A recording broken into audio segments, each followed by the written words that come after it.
Quand j'ai participé au sommet mondial pour vaincre la tuberculose, je ne savais pas trop à quoi m'attendre. Bien sûr, j'avais vu l'agenda, mais on ne sait jamais exactement à quoi s'attendre.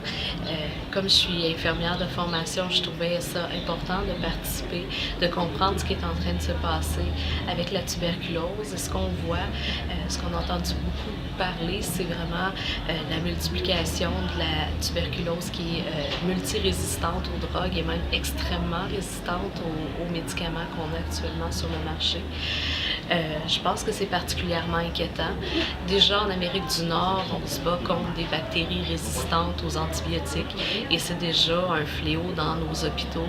On a entre autres, par exemple, le SARM, le ERV, donc on a déjà plusieurs maladies qui sont résistantes aux antibiotiques actuels, puis c'est des antibiotiques de dernière ligne. Ici, en Afrique du Sud, mais dans les autres pays où est-ce qu'on fait face à ces cas de tuberculose-là, où est-ce qu'on est résistant aux médicaments actuels, aux médicaments de base, ils ont commencé le combat. C'est pas nécessairement facile, il y a beaucoup de choses à penser en même temps. Il faut non seulement se battre contre la maladie, mais aussi il faut se battre contre la pauvreté, contre différents phénomènes sociaux d'exclusion. Mais on est capable de le faire et comme on a vu que les infections peuvent quand même malheureusement se transmettre facilement à travers le monde, je pense que c'est important de ne pas attendre que ces infections-là soient rendues des infections mondiales pour agir.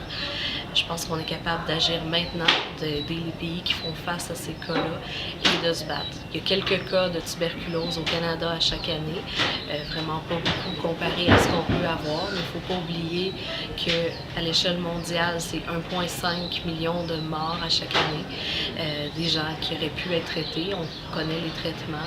On a quand même des traitements pour les tuberculoses qui sont résistantes aux antibiotiques. Ces traitements-là existent.